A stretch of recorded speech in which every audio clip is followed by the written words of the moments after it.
Good morning, everyone. Welcome to the 14th meeting of the International Roundtable on Community Paramedicine. We've got a good-sized group this year and representing several different countries.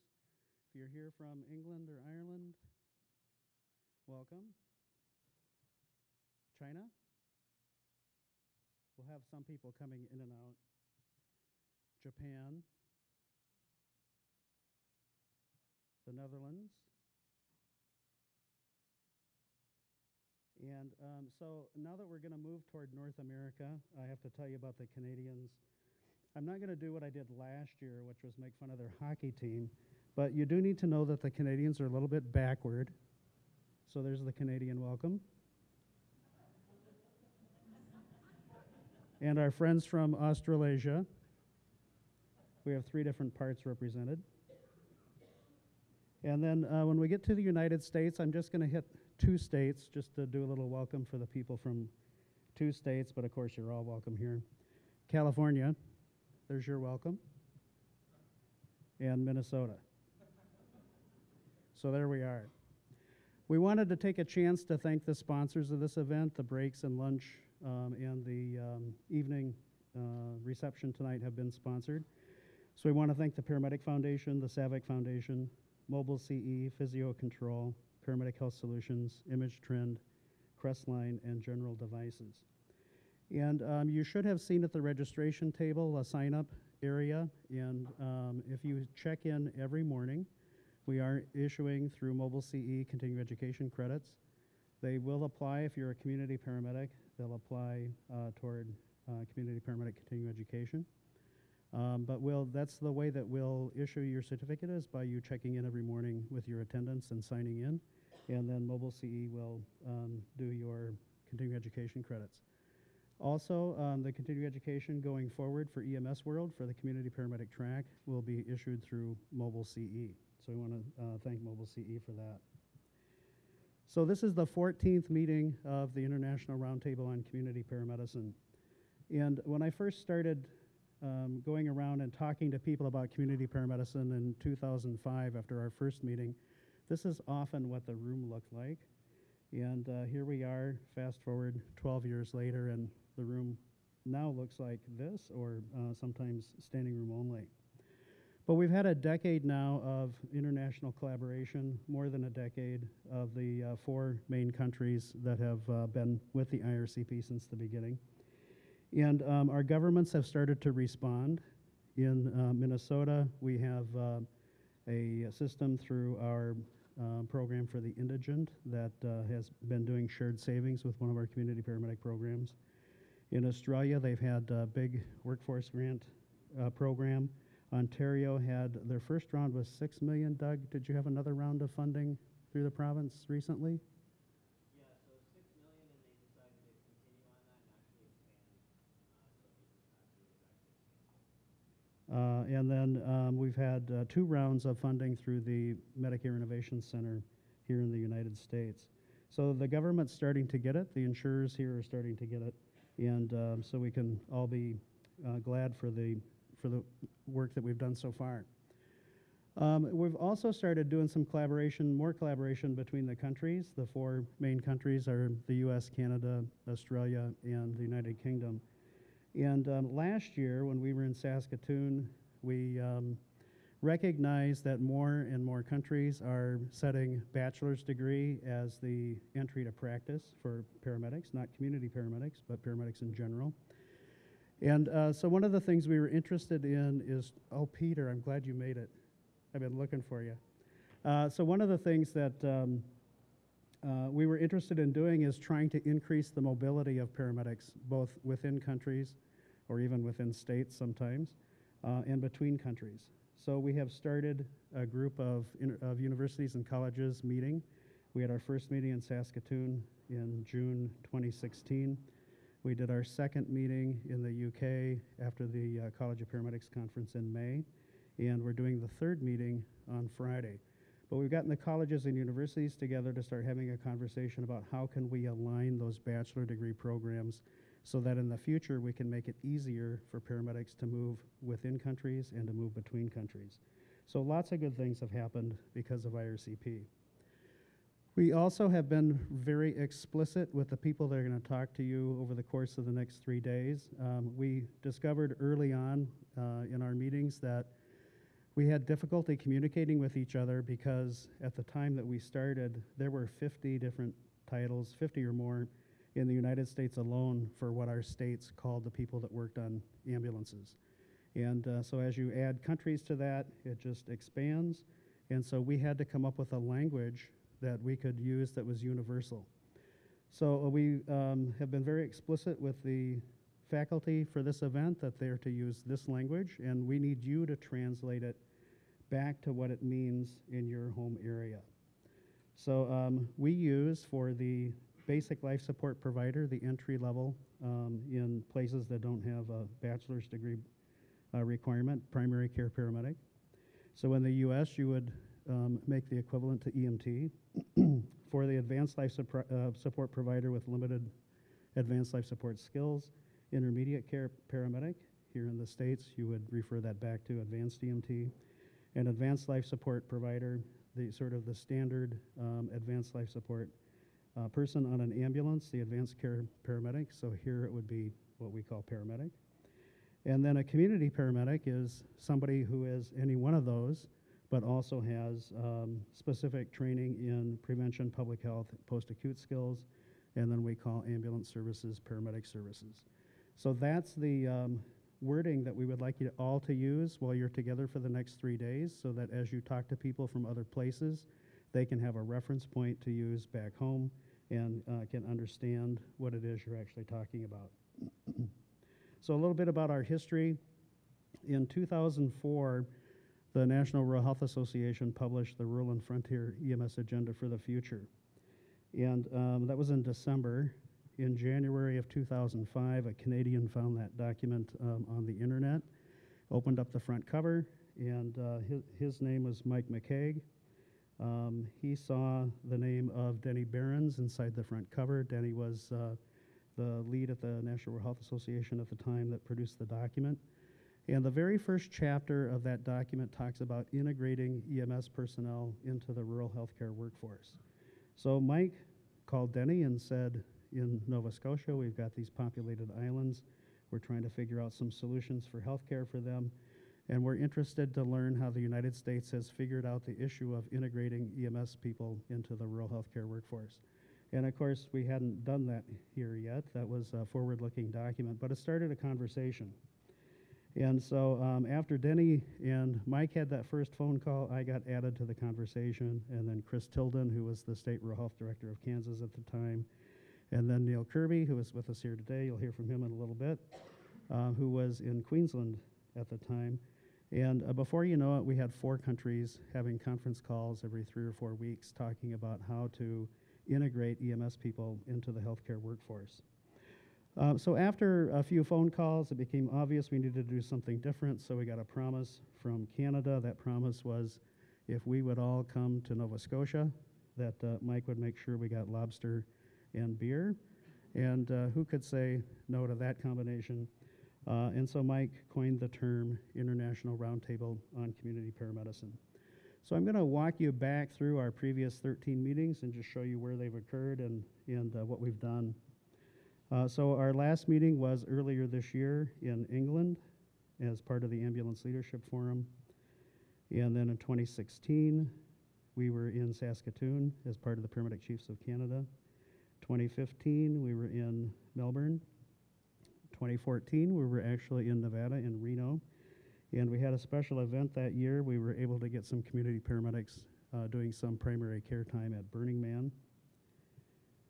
And before that, we were in Warwickshire, England. And then in 2012, Vancouver. 2011, New South Wales. 2010 in Vail. 2009, we were in Auckland. 2008 in Victoria. 2007 in Queensland.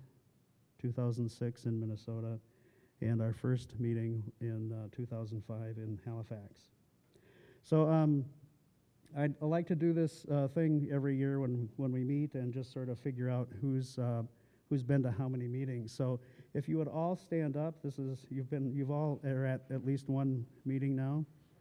So you're all number ones. All right. If you have not been to two, if you'd sit back down.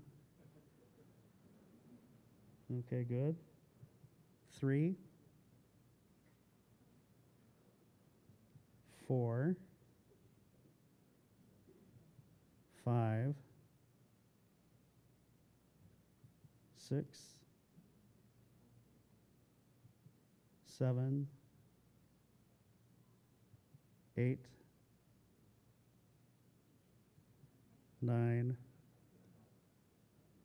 You can see who the old timers are. 10,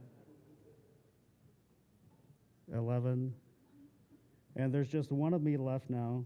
I have the distinction of being the only person who has been to all 14 meetings, and I hope to make that number 15 next year. So a little bit about the IRCP. We're a unusual organization. We're not incorporated. We have no employees. There's no office. We have no telephone number. You can't call us. There's no defined leadership structure, but we have just one agenda. And in short, we're successful, I think. You all show up because we're successful in not having any bureaucracy to get into the way of our progress. So thank you for coming and being part of IRCP. And as the participants this year, you get to make the rules. So while we don't have any structure or board of directors or anything like that, we do take one vote every year. And you're going to vote very soon about our meeting location for 2018. So we'll hear about that in just a bit. But right now, we'd like to ask John Kramer to come do a welcome from the National Highway Traffic Safety Administration.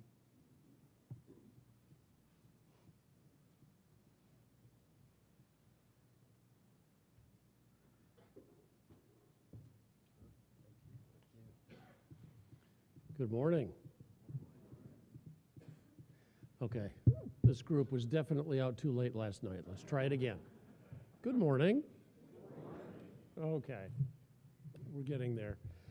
Thank you so much for the opportunity to join you and welcome you to the meeting this morning, and for me at least share a little bit of the meeting with you.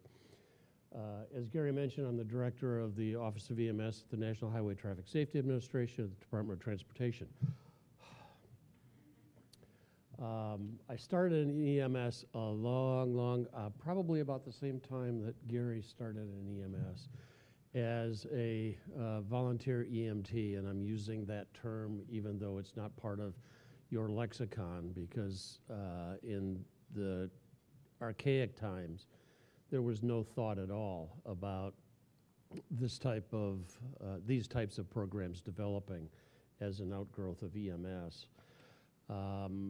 Even though I am currently not practicing clinically in the emergency department, I'm still the medical director of a countywide EMS system in rural Maryland. Before coming to the federal government, I was the EMS medical director for a countywide system in western Michigan and was the director of EMS for an emergency medicine residency program at a tertiary care facility, which was a level 1 trauma center and what now are cardiac, stroke, and pediatric centers. So I really appreciate the opportunity of welcoming you and greeting you. We just had the new Deputy Administrator of the National Highway Traffic Safety Administration, excuse me, appointed, and found out very early on that she has a background in EMS.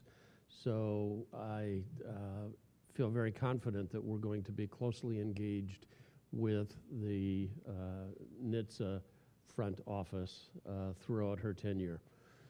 But on behalf of her, I'm honored to welcome you to this meeting. To those who are from outside the United States, welcome. Many of you, it looks like, have been here before. To those from the United States, well, you're in Vegas again, folks, so enjoy the time, pardon me, enjoy the time that you're here. The EMS office at the Department of Transportation has been the longest existing office in the federal government. It started shortly after the 1966 report accidental death and disability, the neglected disease of modern society, and has continued to support EMS since then. We're extremely fortunate, although the accidental death and disability paper focused primarily on injuries and issues associated with motor vehicle crashes, we were very fortunate that early on the NHTSA leaders realized that you can't have a separate system for pre-hospital care of trauma patients and a system for pre-hospital care of cardiac patients and stroke patients and pediatric patients and all down the line. So very early on, they lobbied and were very successful in establishing an EMS system model that addressed all areas of pre-hospital care. Since that time, we've, as I mentioned, continued to support EMS very, very aggressively. We're the only federal agency that really focuses on EMS systems issues as it relates to development, evolution, refinement, and growth in all of the areas of pre-hospital care. I want to mention two activities that are going on right now that are particularly germane to your activities and your discussions. We're in the process of the revision of the EMS Agenda for the Future project. It's the EMS Agenda 2050 project. And obviously there will be discussions during the revision of that document as relates to how community paramedicine, mobile integrated healthcare programs fit into our activities moving forward. We're also undergoing a revision of the scope of practice model, which was first published in 2007, obviously needs to be updated, and obviously these activities will be very integral to contributing to that document as well. So just reminder, and Gary and I have not talked about this, so I may be going out on a limb a little bit, but you know, the goal of this meeting is to get you all together to share ideas and for you all to learn from each other and for us to learn from you. So I applaud you for that endeavor and commitment, and trust that you will have a very fruitful and successful meeting. Again, welcome, and have fun at your meeting. Thank you.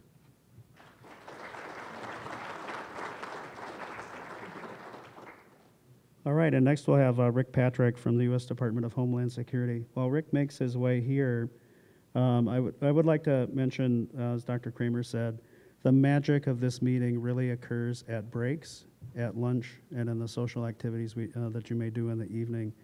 And so please spend time with each other, ask the speakers questions during that time. That's where you'll find a lot of utility in your attendance with us this week. Good morning.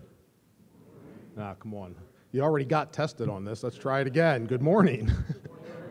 John, I knew you would probably end up doing that and taking my thunder, but that's okay. Very good. Hey, welcome to the U.S. For those that are not from the U.S., and for those that are, welcome to beautiful Las Vegas. For that, I have the distinct pleasure, this is my 6th IRCP meeting that I've been able to participate in, thanks to this gentleman behind me. And one thing that I'd kind of like to point out, and I don't know who the people were, Gary, that were with you for the first 4 meetings, since, if I calculated right, since you're the only one here, but the great work that you are doing and will continue to do is transgenerational. Think about that. So we have people that started this back in 2005 that aren't here, wherever they've gone on to at this point, but long after we're all gone, this needs to continue in the great efforts that we're working on both here in this country and around the globe. And I say that as pretty much an old timer too. I won't date myself other than saying this is my 4th decade in the business of emergency medical services. So I've been privileged to function in literally every capacity that exists, from volunteer and career to now from a not regulation standpoint, but a federal government standpoint. But on behalf of the U.S. Department of Homeland Security, and Mr. David Flutie, who is our Acting Assistant Secretary for Health Affairs. Again, welcome, appreciate that. Our office is a headquarters office in DHS.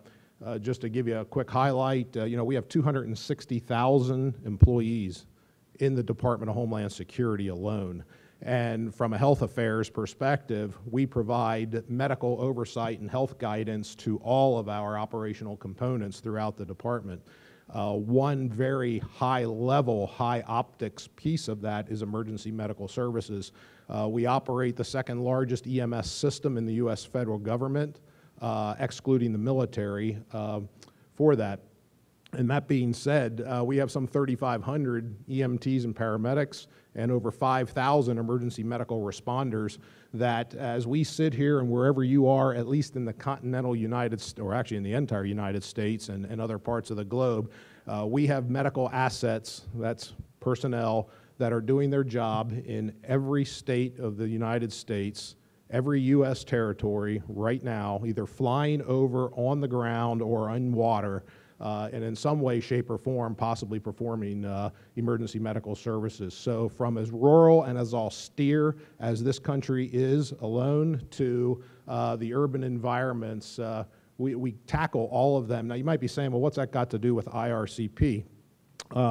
From our lens, the aspect of Homeland Security and the nexus of healthcare, we look at it in enhancing the community's medical care every day is an asset that when the balloon goes up, we have additional resources that we can pull from, or know that when people are running away from some of the high occupancy levels of our big cities and other municipalities, that there will be additional medical care there.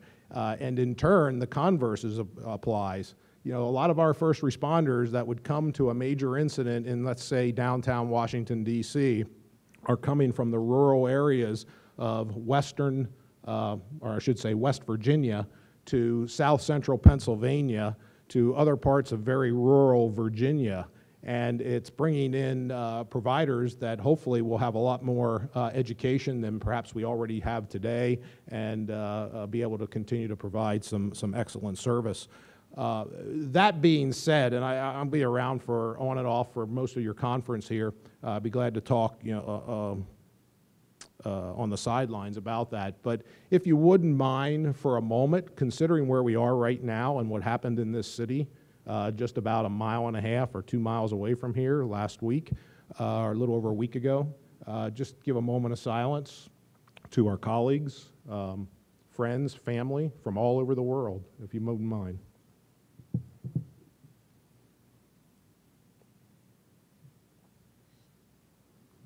Thank you. I point that out for more than one reason, but in our office at the Department of Homeland Security and Health Affairs, we also lead the federal government's initiative called Stop the Bleed, which is really gained some very strong roots, and the carts are running everywhere by a lot of different organizations in EMS, fire, rescue, law enforcement, private industry services on that. But from what I understand, speaking with some of our colleagues that were here in responding to the incident, the use of tourniquets and some of the advanced treatments for stop bleeding, et cetera, really came in handy, in that unfortunate situation. Two other things that I'll make note of, and I'll turn this back to Gary, as it relates directly to your great work. You might have heard of Replica, at least if you're in the United States EMS system, but about 5 years ago, and when John Kramer, Dr. Kramer, was at the Department of Homeland Security at that time, he and I began an initiative to create an interstate compact for the portability of medical licenses in the out-of-hospital arena for that.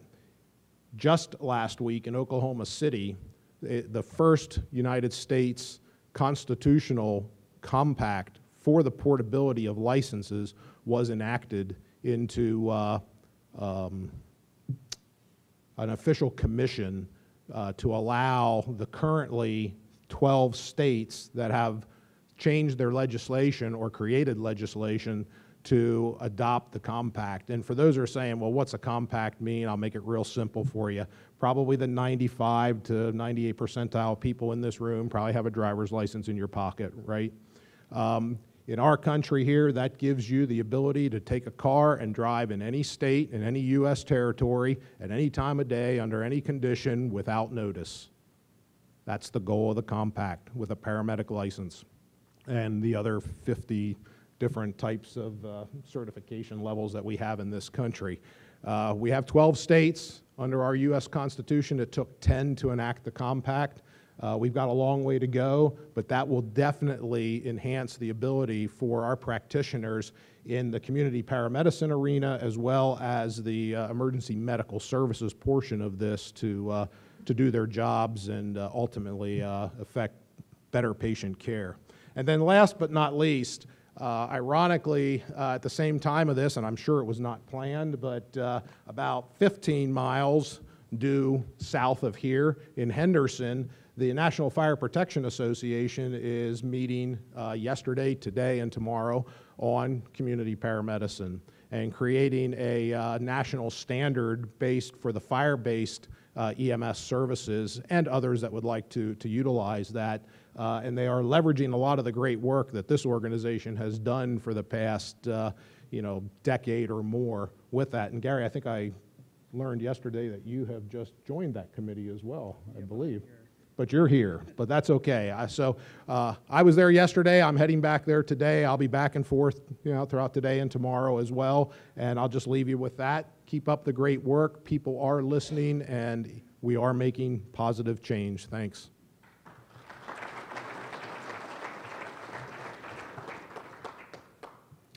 Okay, and a couple of other welcomes. We are very pleased to be part of EMS World this year for the first time, and we'd like to ask Scott Cravens to come to a welcome from EMS World. Scott? Good morning. I won't ask you to say that again, but for my Canadian friends, yeah, hey there, okay? Just want to say thank you very much for bringing IRCP to EMS World Expo. We've been talking about this. Ann reminded me about 8 years we've talked about why can't we bring these two groups together. And so we're very pleased to have you here. This is tracking to be probably one of the largest EMS World conferences we've had since probably the best attendance since 2006. So we're excited about that. It's becoming more and more international, and some of you are part of that. But we have 47 different countries represented here that have registered to be here this week. So we're also excited about that. We're hoping that this isn't the only time we get to do this together.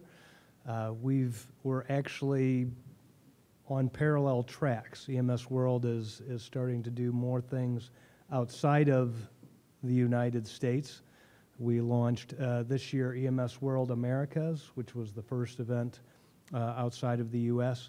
And in fact, Gary was part of the initial conversation to bring EMS World out of the country there. Gary's a little like the traveling gnome. You never know where he's going to pop up. I go places, even Bogota, Colombia, there's Gary at the same meeting. So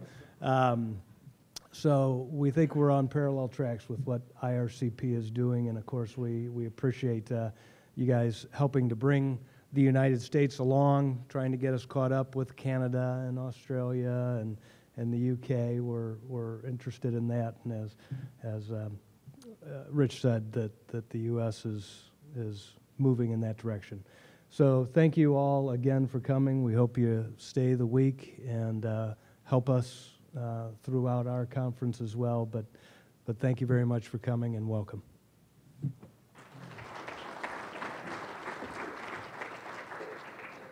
Thank you, Scott. And Susan, the North Central EMS Institute is the organization that really provided the financial backing to keep us going the first decade. And they have recently changed their name to the SAVIC Foundation. And so we wanted to ask Susan to do a welcome from SAVIC. Good morning. It's nice to see some faces. This is my 5th IRCP, and nice to see some folks that I haven't seen for a couple of years. As Gary mentioned, we were formerly known as the North Central EMS Institute, and we reformatted ourselves in the last 18 months or so, and we are now known as the SAVIC Foundation. SAVIC is a cooperative, an EMS buying cooperative, that actually helps fund the efforts of the SAVIC Foundation. The vision of our group is to improve EMS through the promotion of industry innovation and the elevation of community recognition. And our mission is to bring to life EMS innovations focusing on value-added best practices and emerging ideas. Community paramedic was one of those early emerging ideas that we had, as Gary said, worked on for the first 10 years. At EMS Expo, we will be launching a new grant process where we will grant up to $25,000 to individuals or organizations who are looking to bring out innovative ideas and help improve all of EMS. So look for us at the SAVIC booth. We'll have posters and applications, or you can go to our website at savicfoundation.org for some details. So very happy to see all of you, and we'll see you throughout the next several days. Thank you.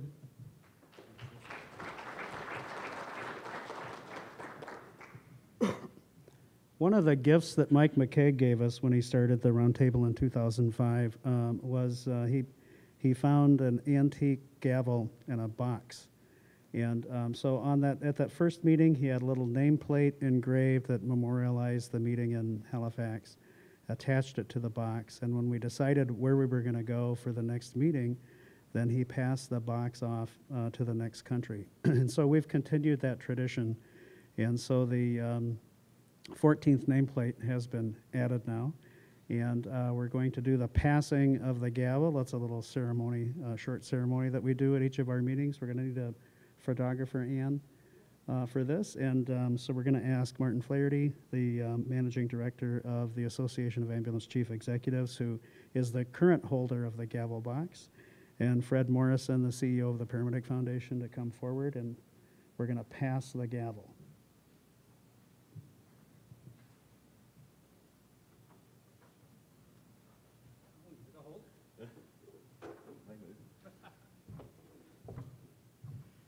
Hi, good morning. I hold here the best travelled gavel in the world. Yeah, I thought about putting it in my hand luggage, but then I thought, well, it's actually a hammer, so perhaps I'd better not do that. So in the end, knowing how strict US laws are on what's in your hand luggage, so I didn't do that. I put it in the case, but it's safely here. We've been delighted to be involved with IRCP for a number of years, and always it's a really good conference to attend, and really good to see so many people from around the world here. So I'm delighted to pass it on to Fred, and I shall follow its travels to wherever it goes next year. So Fred, look after it and don't put it in your hand luggage.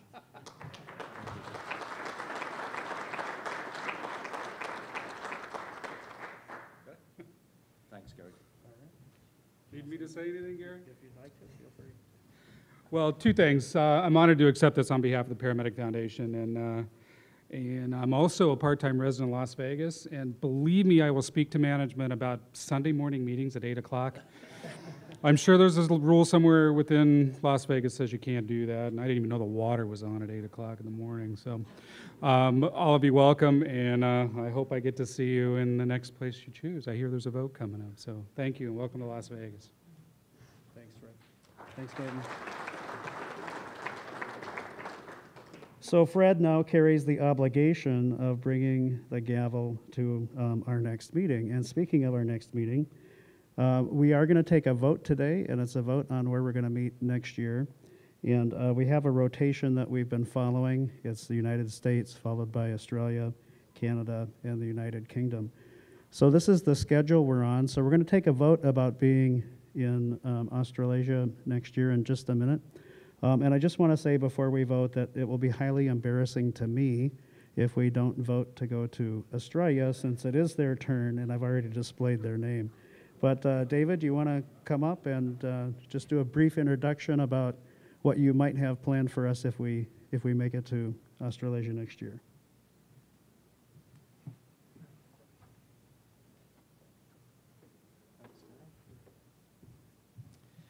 Good morning. Yes, it's the turn for Australasia to host IRCP in 2018. We're very excited to do that. And so I'd like to take this opportunity to propose that the 15th meeting of the International Roundtable on Community Paramedicine be held in Auckland, New Zealand in August in 2018. All right, great. So we have planned August 6th and 7th next year at the Hilton in Auckland for the 15th meeting of the IRCP. So it's time for you all to vote on whether that's a good idea or not. Voting does not require you to attend, although if you have not been to New Zealand, I'll tell you from my perspective, it's the most spectacular place on the planet, and you'll all want to try to work to get to New Zealand if you possibly can. So all those in favor of accepting the proposal from the Council of Ambulance Authorities? All right, David, we're locked in. Thanks. Thank you for that. Appreciate it.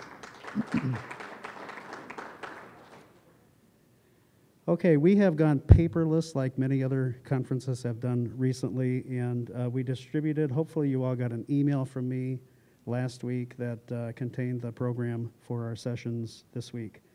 If you didn't, if you go to ircp.info, if you look at the bottom there, right below the image about us being co-located with EMS World, you see download the program, and that's where you can get the most updated from even what you got from email last week, version of our program.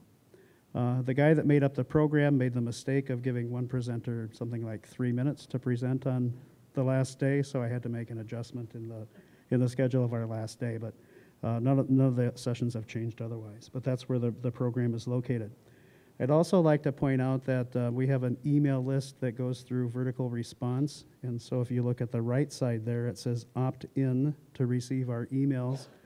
There's actually a two-step opt-in process with vertical response. They want to make sure that we're not indiscriminately adding people to our email list. So if you click on the link there, give us whatever information you want to. You have to give us your name and email address. That's the minimum, but there's a place for you to put in more if you want to.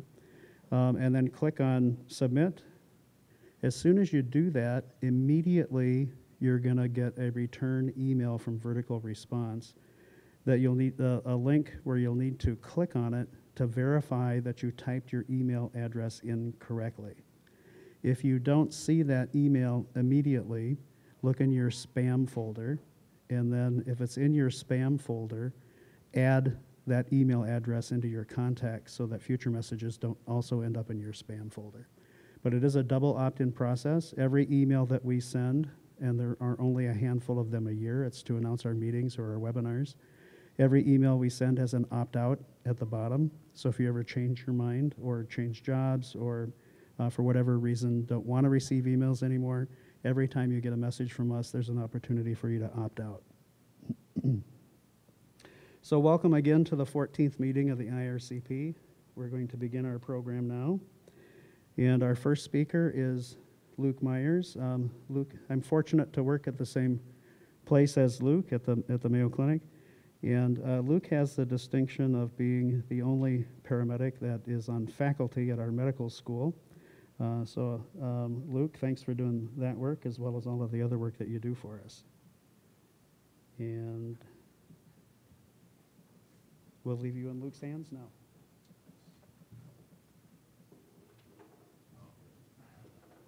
Good morning.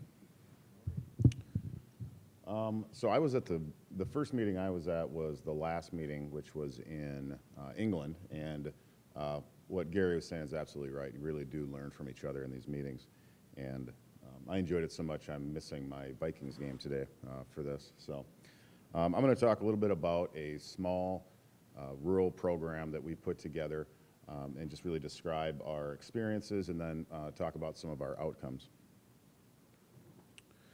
So the service that Gary and I work for is based out of Rochester, Minnesota. We have 14 satellite sites throughout Minnesota and western Wisconsin, and one of them is located in northwest Wisconsin. This is a map of Wisconsin. In the northwest corner, you can see Barron County. Barron County is very rural, very small, 890 square miles, but only a population of about 46,000 people. Our ambulance service up there has has 9 full-time advanced care paramedics, so it's a pretty small service. We receive about 1,500 calls annually, and that includes both 911 and interfacility transports. The hospital system there is also quite small. It's a 25-bed critical access hospital, but they do have a primary care clinic. So how patients are enrolled into our community paramedic program there is primarily through that primary care clinic, or at least that's how we intended on starting. We trained 6 of, I think there was only 9 primary care physicians that work there. We trained 6 of them that were interested in this program. And then after that, we incorporated the emergency department as well as some other departments. So a visit there looks like a typical community paramedic visit. There's an H&P performed, medication compliance or medication reconciliation occurs in each encounter. There's a home safety check that occurs each time. The community paramedic evaluates for social inhibitors. They engage family and care plans that are developed. And then they look at kind of the local public health resources and what kind of programs that those patients might be able to qualify for within the community. The documentation between the physician and the community paramedic is done through the hospital record. We just went from Cerner, which was the system that Mayo used, and we just went to Epic. So we're kind of learning, looking forward to hear Dave Johnson talk tomorrow about this. But essentially what happens is the clinical note serves as the communication process. So when the community paramedic completes a clinical note, they'll enter it into the system, and it'll automatically alert both the referring physician and our medical director, who does 100% review on each call for documentation. Scheduling is pretty straightforward. That's also handled in Epic, and we have a scheduler that assists with that, and we do all of our visits between Monday and Friday during business hours. So this is just a graph to show the number of referrals we receive per month. It's very variable, as you can see. This graph is probably a little more telling. This shows the bar graph is the number of visits we perform per month. The line graph is the number of active patients in the program in that given month. So if you look at that last month, March, there's 72 visits for 29 patients. So for an analysis, and we did kind of a painstaking analysis, and I'll explain that and some of the problems with it, but we looked at patients before October 2016. So it includes about 32 patients, but we don't get a whole lot of patients in this program. We took those patients and we kind of divided them into 2 different groups. One were these patients that were referred for frequent utilization. So these are people who went to the ED a lot, went to their doctor a lot, had some frequent hospitalizations. The other group was more of this discharge from the hospital, discharge from the ED with some type of high-risk element. So start with the frequent healthcare utilizers. So what we did is we looked at each patient that was referred by a physician. And then we looked at what the reasons were for that referral. And of course, there wasn't just a single reason. There was often multiple reasons why people were referred. So we looked at those referral reasons and then evaluated every visit 6 months before their referral and then 6 months after to see how many times they used those services for those specific conditions. And we wanted to break it down by that because we didn't want to have a patient who was in the program for diabetes, but then he got in a car accident and hurt his shoulder. We didn't want to have that included, so we looked at the specific referral reasons, whatever they might have been. So of the 32 patients that were in, this is just some basic demographic information. 76 years old was the median age. It was a bit of an older population, primarily female. And the visit numbers, there was 412 visits for 32 patients. So this is a huge range of 1 to 47. Even though we started with the primary care for the primary referral, I'm sorry, this graph shows, it's kind of cut off on top, but this shows the referrals by department. So emergency department referred the majority of the patients, even though we started with primary care. And then we had 7 from hospitalists. This is a breakdown of the primary referral reason. Now again, there's multiple reasons for referral. It wasn't just always one single condition, but we wanted, just for categorization's sake, put them into a place. So falls, chronic pain, hypertension, those were the top 3. And I'll tell you, I don't break these down when we kind of evaluate the utilization next. I don't break it down by condition because the numbers are pretty small, but the chronic pain group was the most difficult in terms of improving their outcomes. Okay, so this next two graphs kind of really, or tables, kind of demonstrate what our findings were. And let me try to explain how this works. So this is individual patient use. So if you look at the emergency department column, for instance, 6 months before referral, 27 patients utilized the emergency department for whatever those primary or secondary referral reasons that they entered the program. And then following, the 6 months following, 11. So that was a decrease of 16 patients, or 59%, if that makes sense. Primary care charges, and I'll explain this on the next slide, that doesn't necessarily mean visits. It means any usage of primary care whatsoever, because that's how we had to get it out of the record. Went from 30 to 14, decrease of 16 patients. And 10 patients were hospitalized, and 4 of those were hospitalized afterward as well. So 60% decrease there. So this is the actual number of usages. And again, the charges, we use primary care charges rather than primary care usages or primary care visits, because how you pull it out of the record, how they do it up there is if you go to the ED, your primary care physician might see you there. If you're hospitalized, your primary care physician might see you 5 times in a day. So it was hard to break that down. So we just used the basic charge. But in any case, they decreased. I don't know what that means, but they decreased. Emergency department visits decreased by 15, and hospitalizations decreased by 9. So what we did then is we took, and I say this is painstaking because we went through each one of these charges and looked at what the charge was to the patient, what the reimbursement was from that patient, and what the eventual write-off amount was. And unfortunately, Mayo Clinic has this policy regarding sharing financial cost information with external organizations, really with anyone. So I can't give you those exact numbers, but what I can say is, well, you can tell probably from the payer mix that the reimbursement was less than 100%, obviously. And the write-off amount, or the amount that would have been saved to the hospital, far exceeded the amount that it cost us to train the community paramedics, to buy the vehicle, to buy the equipment, to buy all these items. And we found that useful because when you take this to your hospital administration, you know, that's the kind of stuff that they like to see. So we're in the process of expanding based on not just the utilization numbers, but the financial data that goes with it. Interestingly, we did not see any change in 911 requests. Now, it's a small number of calls, obviously, but we didn't see a decrease. In fact, if you look into them, though, interestingly, the post-referral group, they had a lot of non-transports, and it almost seems as if they were trying to get their community paramedics to come to their house that day, is what it was, and then they never actually went to the hospital anyway. So. Well, we haven't, you know, we didn't even know about this until now, and now what we're doing is we are actually doing that. We're talking about calling these patients, or having the patients call the community paramedic, like having an on-call phone. Yeah, good point. The high risk for readmission group, this is small, obviously it's a small group, but the first row is the high risk for discharge. So that means that, or I shouldn't say high risk for discharge, but what that is the physician discharging the patient said that this patient has a high risk, high likelihood of being readmitted. The post-discharge follow-up are patients that were discharged from an ED, and they thought they had a high likelihood of coming back to an ED. So in this group, there was actually only 6 patients, but there was 7 in here because the one patient that did become readmitted was referred into the program again. So the second time around, she was successful in not being readmitted.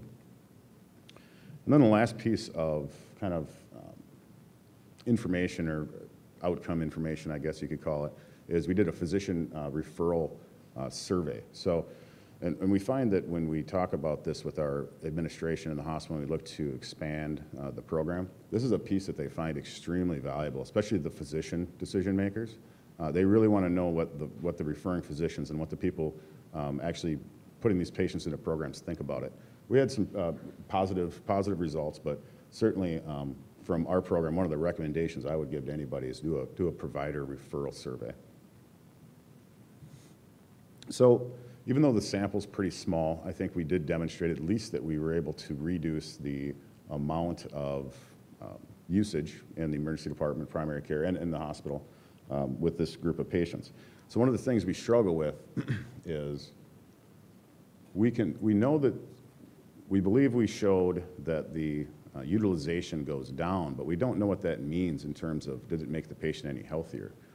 I mean, do we simply just replace these emergency department visits with community paramedic visits? We may have. We don't really have a good way to measure the outcomes of the actual patient goals or the patient's health. So what we want to do is start creating this kind of care plan where you, and you know, this is something I learned last year from North Memorial, is, you know, interviews with the patients, finding out what they want out of their health care. Interview with the provider, find out what they want for their health care, and you come up with this plan. And it's got to be a measurable plan, and then that's how you kind of attack this. We have, you know, our range of visits was like 1 to 47.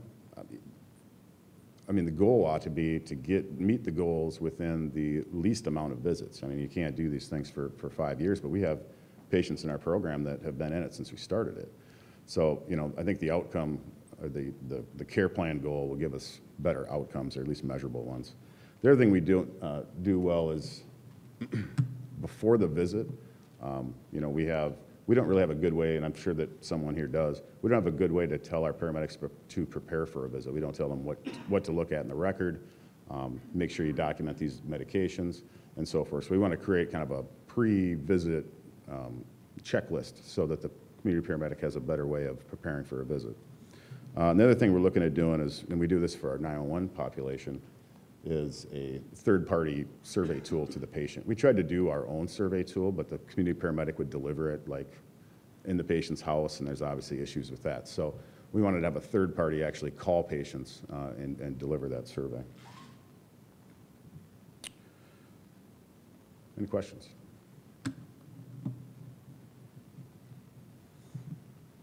Gary, I went pretty quick.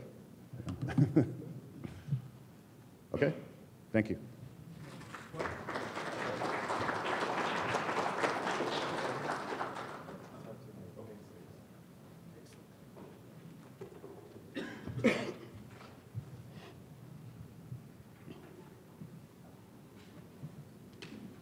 Okay, our next presenter was at meeting 1 of IRCP in Halifax, Neil Kirby.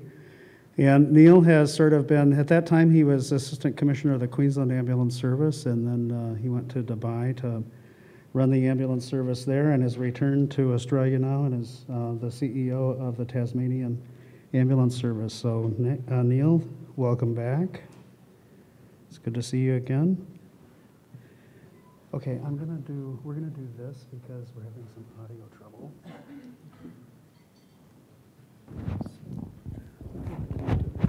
Yep.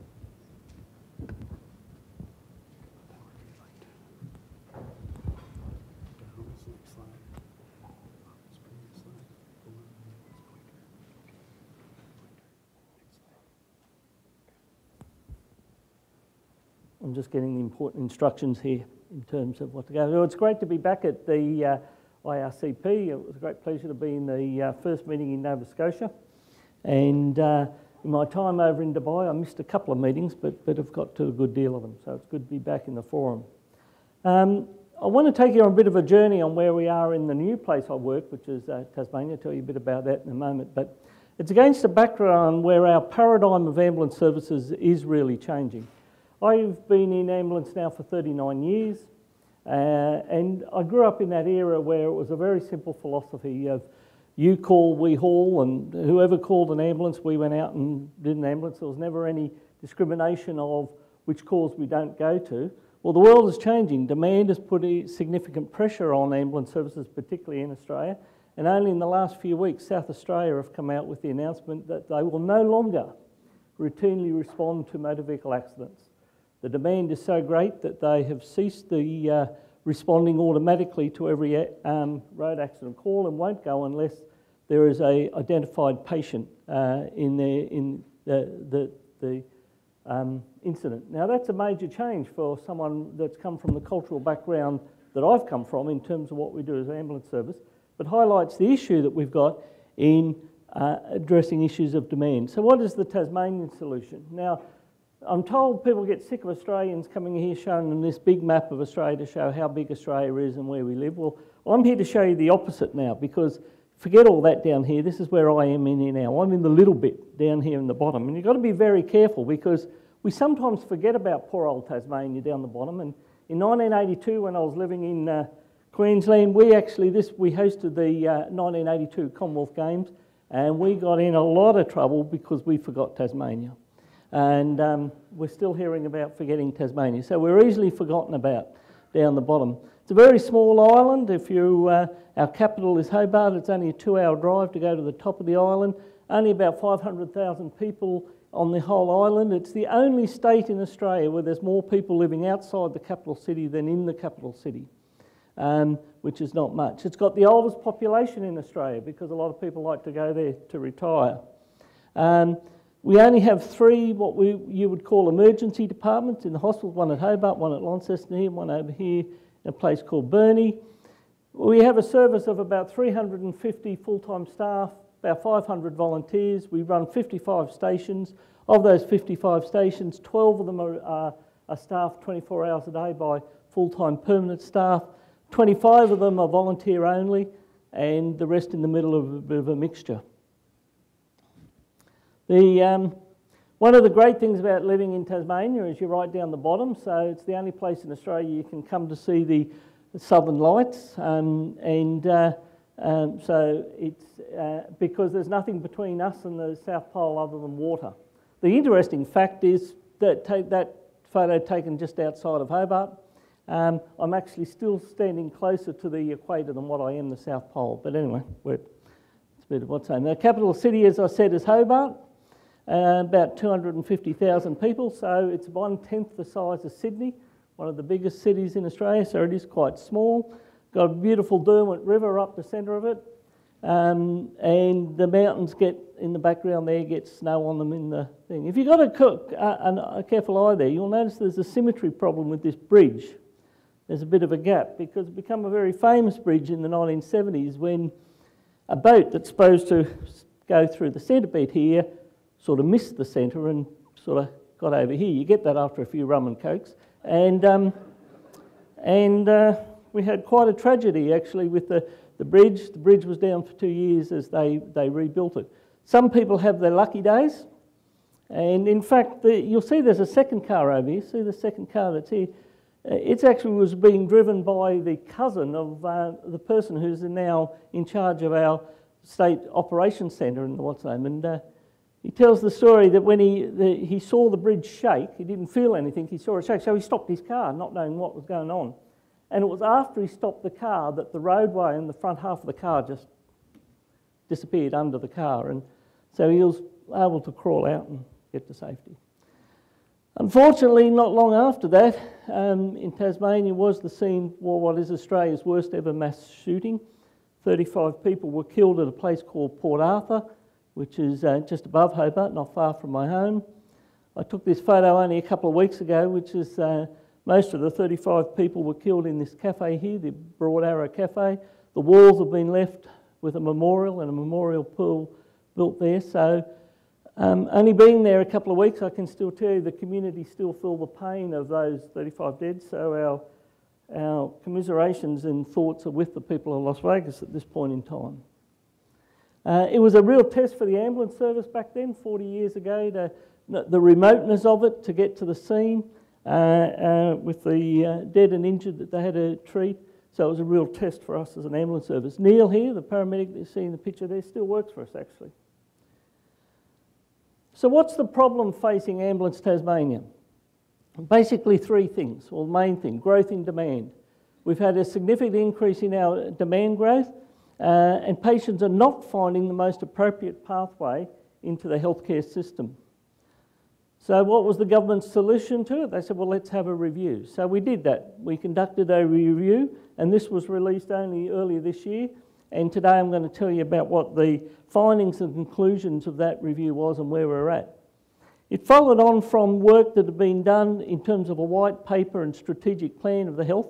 And in a paper called Patients First, which came out last year, one of the recommendations was we examine enhancing the scope of practice for paramedics to enable them to manage pre-hospital and potential emergency department demand, including reviewing the potential for secondary triage and referral to alternate sources. I don't know if you use that phrase over here at all, secondary triage, but it's used in Australia to describe the process. All of the ambulance services use the primary triage, which MPDS tool, which most of you probably be familiar with and use. And you know the MPDS, very simple, very time-limited exercise to prioritise cases from code 0, code 1, code 2, so forth, and send the response. It doesn't allow for the interrogation, or if you want to call it the consult of that, to find deeper information. So in Australia, we call that the secondary triage. We separate it from the MPDS process and then refer the patient to a secondary triage when we can take a bit of time to talk to the patient and determine what their need is. The review was set up in the ambulance service to do the following. To consider the merit in widening the scope of paramedics in their practice and what they can do in the field. To treat patients in their home and community where clinically appropriate. Improve patient flow to acute hospital systems. Gary, can I just fetch a water up here? If I'm drying up like a desert camel. The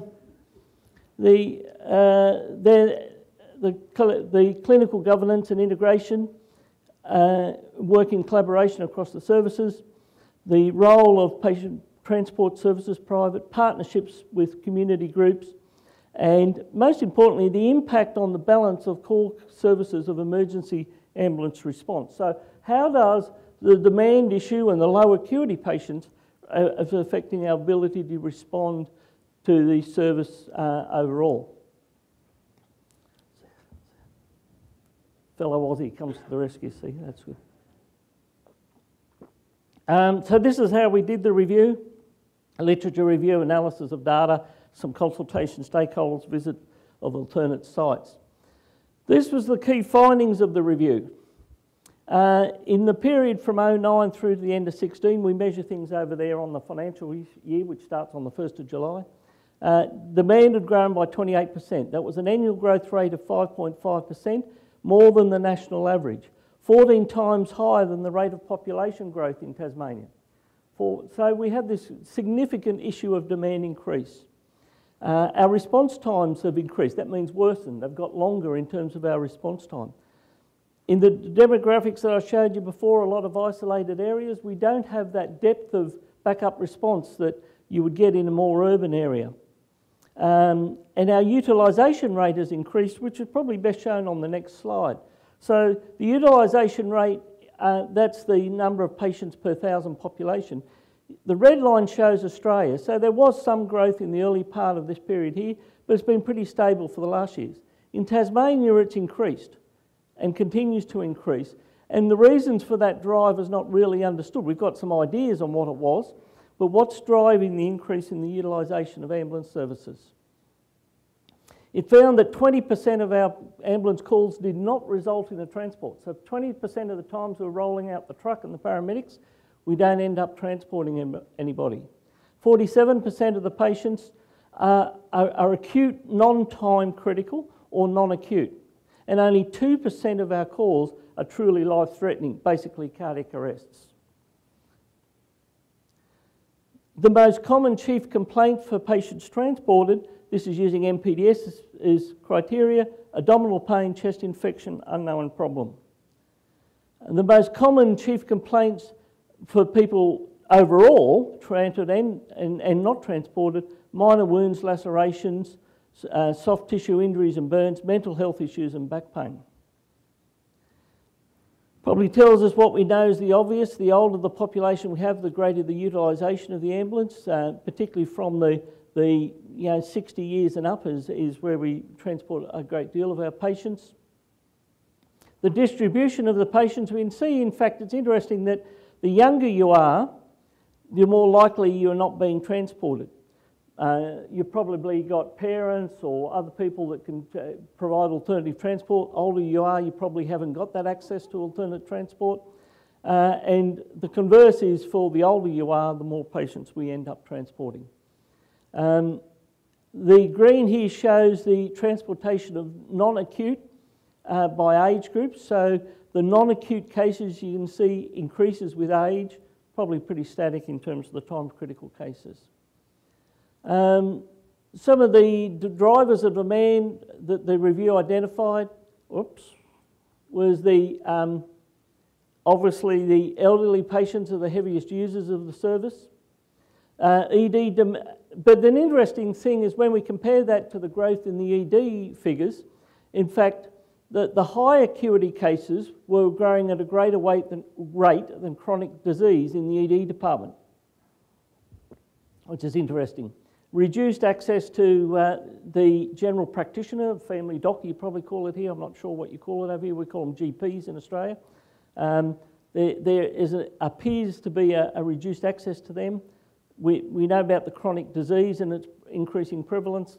The rates of health literacy, people who are aware of what their options are in terms of healthcare pathways and where they need to go. Increasing emphasis on screening and self-assessment was a driver of demand. So people are now got their, be it their sugar testing kit or whatever it is at their home, their self-assessments. And people who don't have a regular relationship with a primary care provider, who don't have that relationship, are all what are factors that the report found was driving demand. So the report come up with 19 recommendations, and I'll take you through the most important ones of them and what we're doing in terms of the development of those.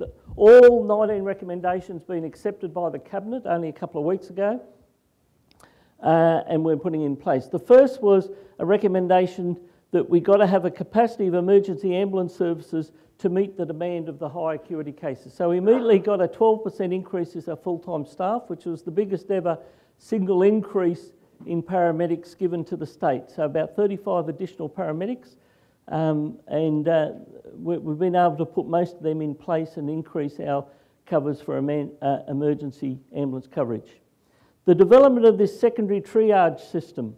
So as I explained before, that we'll be able to take, when we get the calls, if I use the term low acuity calls, there will be descriptors. We're learning off Ambulance Victoria, where certain, on the MPDS criteria, certain cases will be identified, anticipated around 30% of cases will go through this secondary triage, which will be undertaken by community paramedics and nurses, triage nurses. They'll review the cases and they will determine if in fact it's an ambulance response that the patient gets. So 30% of the calls will have that review. In the Victorian system, 25% of that 30% that get reviewed, the answer is yes, send an ambulance, and it goes back for an ambulance response. But the others will find an alternative pathway. The biggest problem with this, or the biggest issue, in the development of it is steps 3 and 4, and that is there's no point having a secondary triage system if you haven't got the alternate pathway to put the person on.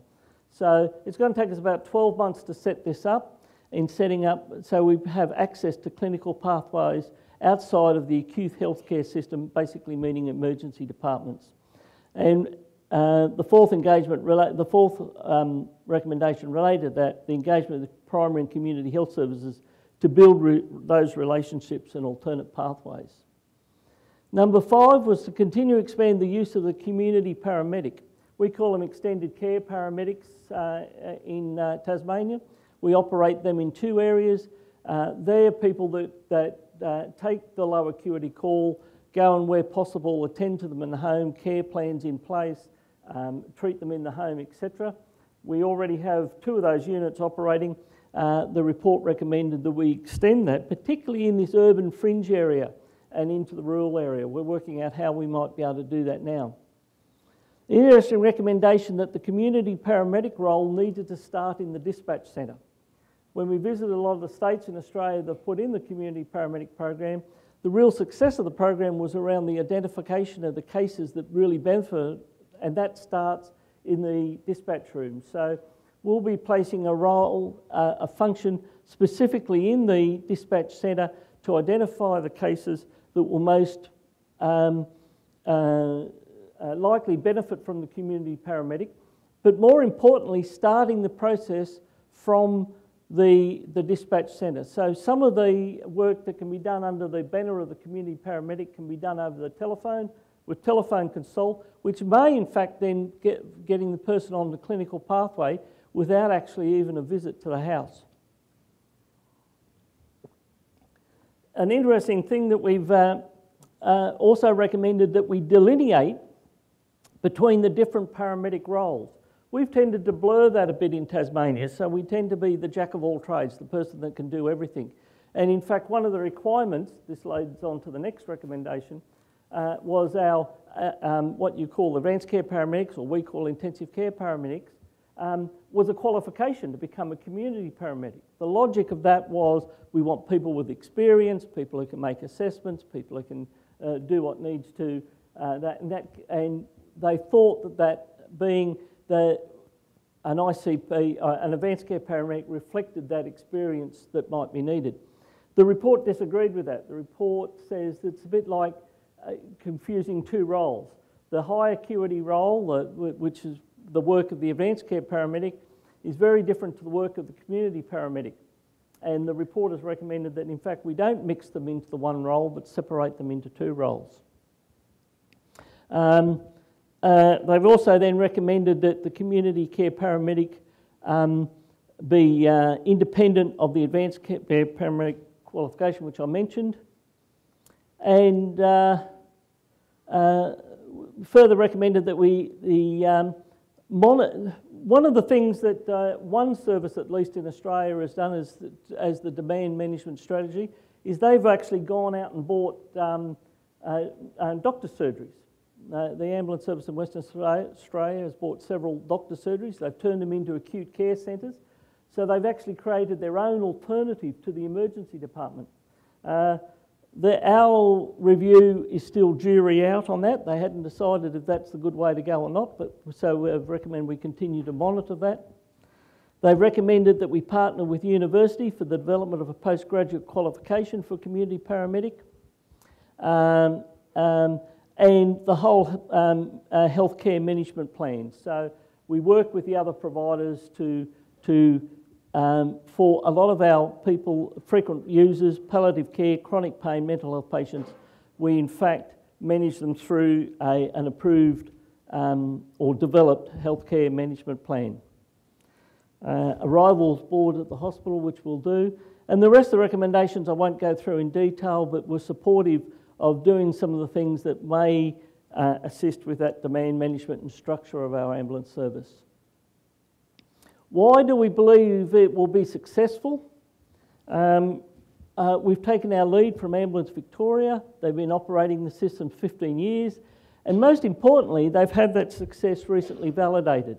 This report was released earlier this year, delivering our patients the right care at the right time at the right place. A review of their revised clinical response model evaluation report that came out in June of this year.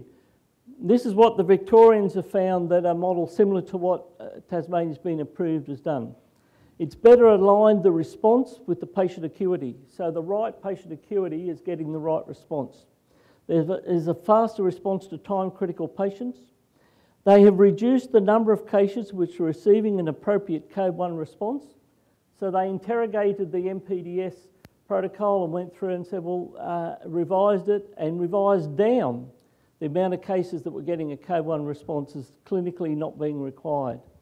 They've increased the number of cases being managed through non-emergency patient transport and other healthcare providers, and they've reduced the number of cases requiring dual dispatch of ambulances. Basically, they assessed a lot of the times that was in their MPDS was overkill and not required. The end results for them is that they've increased the critical care, intensive care paramedic attendance at cardiac arrests. They've improved the clinical outcome from shockable cardiac rhythms. They've improved the time to early access to definitive care for stroke patients. They've increased the management of severe pain. They've got faster response times across all codes. And the cases attended within 15 minutes has increased from 75.8% to 76%, despite a near 6% increase in call volume. The response times are 2% ahead of where they would have been if there was no changes. The proportion of 000 calls receiving Code 1 emergency response decreased by about 98,000 calls that have been now recoded as being a Code 2 or 3, so lessening the demand on the acute Code 1 responses. The proportion of 000 calls that an ambulance were not dispatched to increased from 9.6 to 16,000. This is within a 3-month period, which meant 50,000 less ambulance responses in the period of time that they had. That has increased their availability, which has led for emergency responses, which has led to the improvement that they've had in that area of work. They've increased their response times in Code 2 and Code 3 cases, and an estimated 11,600 less patients were taken to ED departments in the period of the evaluation, which, as I said, was a 3-month period. Of all the cases assessed as non-emergencies, 40% were treated in the homes, and they're the totals. You'll see that that adds up to, can add up to, some of these are double. They can have fit into more than one category, but 34% received self-care advice, 7% had a locum visit, 50% self-presented to a doctor or hospital, and 2.5% were connected to a telehealth provider for consult with the doctor. So 40% of the cases managed in the home, no transport required. They put in quite an extensive risk management program to manage adverse risks. Just a couple of points to point out there. There were 61 complaints relating to not sending an ambulance, which related to less than 0.1% of all calls that were actually complained that they rang up for an ambulance and they said, no, we're not going to send you one. This is what you need to do. So the complaint rate was very low indeed. 7 of those calls were, all the 61 complaints were evaluated. 7 of them should have received a call, and so they've reassessed their protocols, procedures to limit that. 13 patients out of 46,000 should have received a Code 1 response, but didn't. But no adverse effects were felt by those patients, and not all would have received a Code 1 response even through the traditional MPDS. In other words, the information provided on the first call wasn't sufficient information to identify it as a Code 1 response. So the conclusions for Ambulance Tasmania for our work that we're doing is all 19 recommendations have been approved by the government and the Cabinet. 2.3 million has been committed to in the first instance, with additional budgets bids to be submitted once the plans are developed. We're in the process of appointing the project officer. In fact, I interviewed for that the day before I left to come here. And Ambulance Tasmania has a high expectation that the new response system will increase the availability of emergency ambulances, improving our response potential. Patients will have their health need met through appropriate clinical pathways, and there will be a reduction in patients being taken by ambulance to ED departments. In the past, the message that we gave the public was don't call 000, which is your 911. Our message was don't call 000 unless it's an emergency. We want to get to the point where we reverse that totally, where we say, if you have a healthcare need, call us. Don't care what it is. Don't care if you're out of Panadol or whatever your problem is. If you've got a healthcare problem, call 000, but we will decide if we send an ambulance. Thank you.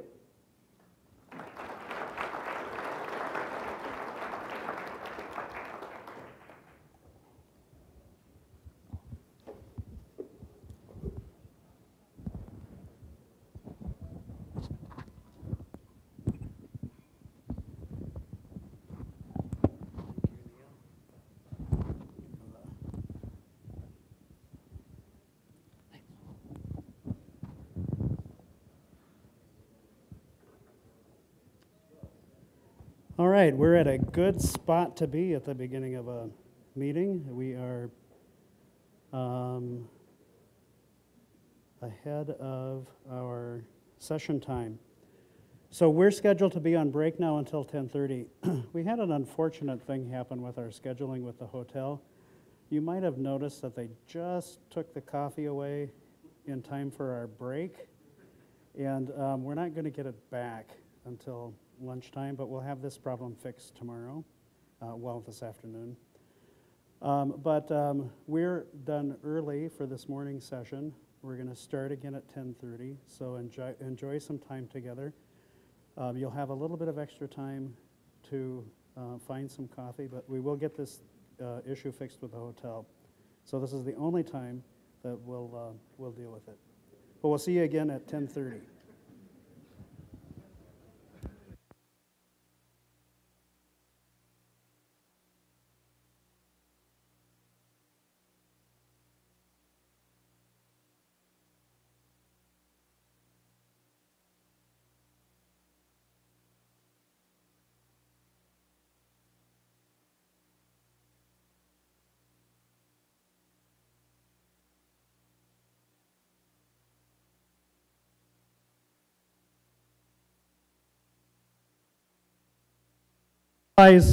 Exactly how long it was until 10:30, and that's an hour and 15 minutes.